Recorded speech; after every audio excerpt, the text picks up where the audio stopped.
Assalamualaikum warahmatullahi wabarakatuh. Saya atas nama Nining Astika dengan NIM J1A1201198. Nah, di sini saya akan memaparkan ulang materi, yaitu konsep dasar ilmu gizi. Yang perlu kita ketahui terhadap konsep dasar ilmu gizi yaitu pengertian gizi, sejarah perkembangan ilmu gizi, dan penyakit yang berhubungan dengan defisiensi dan kelebihan. Pengertian gizi di Indonesia, istilah gizi diadopsi dari bahasa Arab yaitu giza yang dalam dialog Mesir dibaca gizi, artinya makanan yang menyehatkan. Gizi dapat bermakna 1. Zat gizi atau nutrien, 2. Pengaturan gizi makanan dan minuman atau diet, dan 3. Status gizi atau nutrisional status. Ilmu gizi adalah ilmu yang mempelajari tentang pangan dan hubungannya dengan kesehatan manusia. Dalam Nutrition and Diet Therapy Reference Dictionary, ilmu gizi didefinisikan sebagai ilmu mengenai pangan, zat gizi, dan komponen lainnya dalam pangan, aktivitas, interaksi, dan keseimbangannya sehubungan dengan kesehatan, penyakit, proses pencernaan, metabolisme, transport, utilisasi, dan pengeluaran komponen pangan tersebut. Perkembangan ilmu gizi. Perjalanan sejarah perkembangan ilmu gizi dikelompokkan dalam 6 era utama. 1. Era gizi pangan. Kurang lebih 5.000 tahun yang lalu telah diyakini bahwa dalam makanan dan minuman terkandung zat yang mencegah rasa lapar dan haus serta bermanfaat untuk tubuh. Bahkan dipercaya bahwa praktik pengaturan makanan atau diet yang baik akan mencegah penyakit dan memperpanjang usia. 2. Era gizi makro.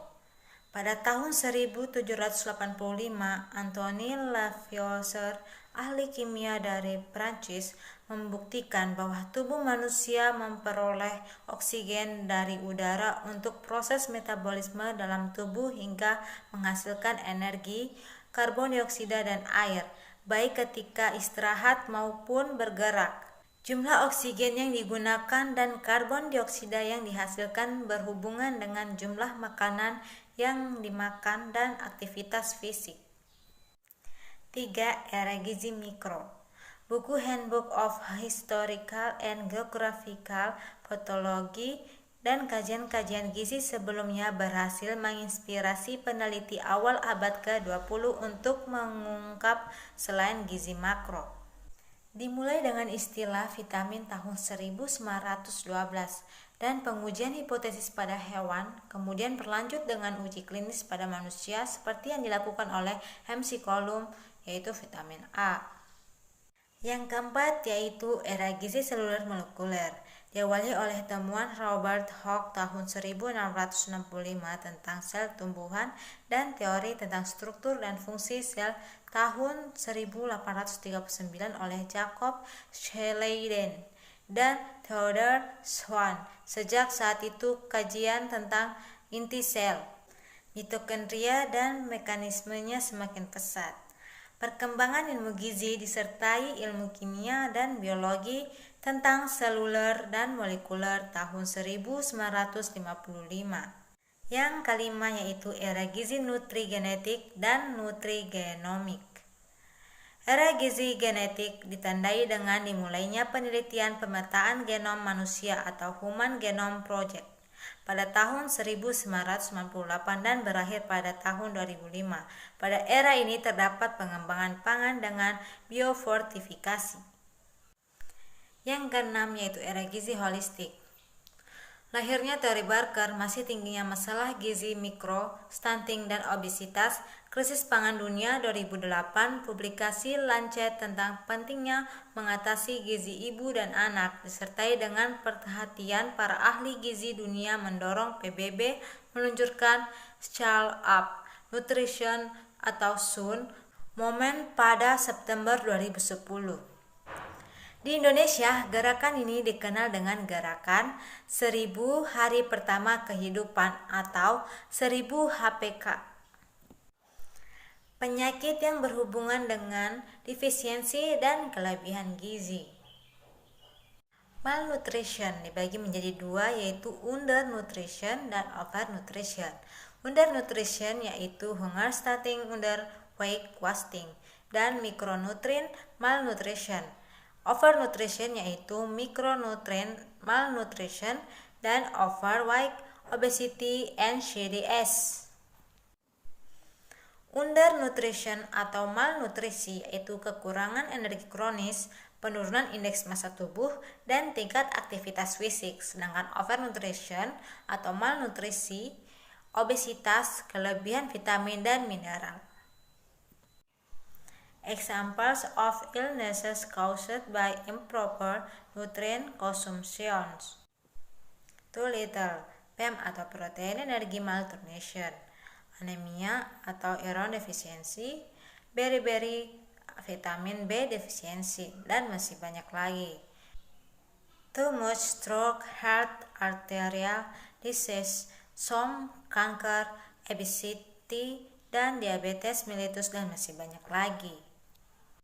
Status gizi body mass index.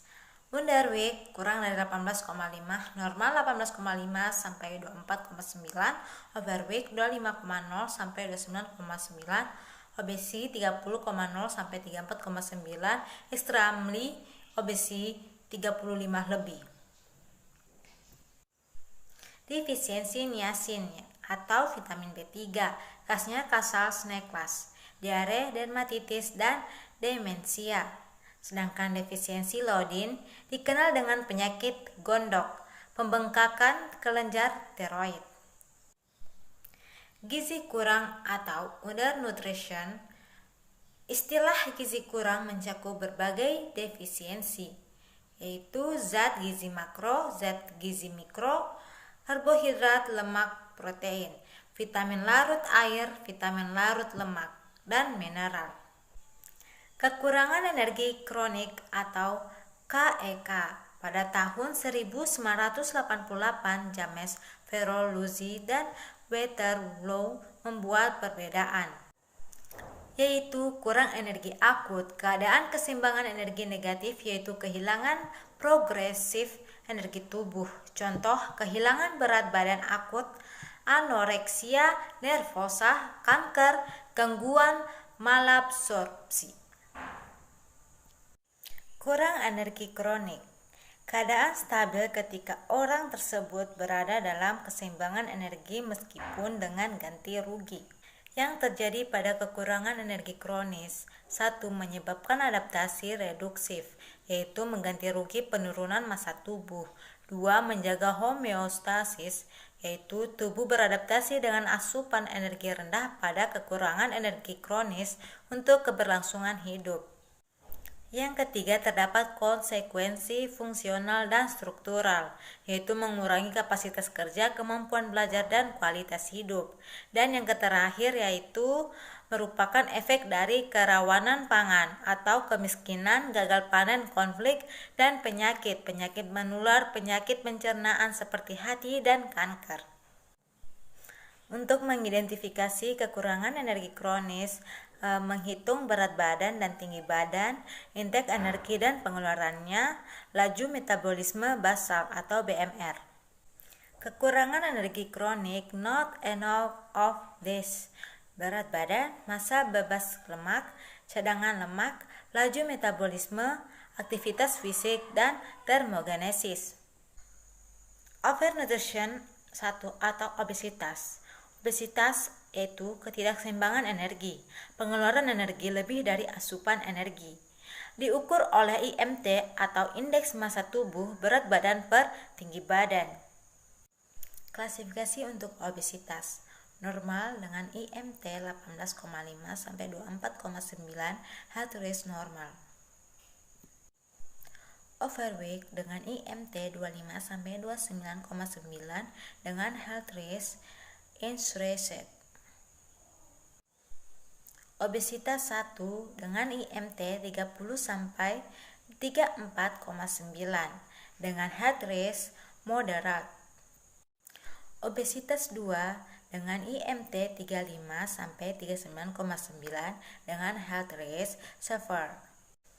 Obesitas 3 dengan IMT lebih dari 40 dengan health risk extremely high.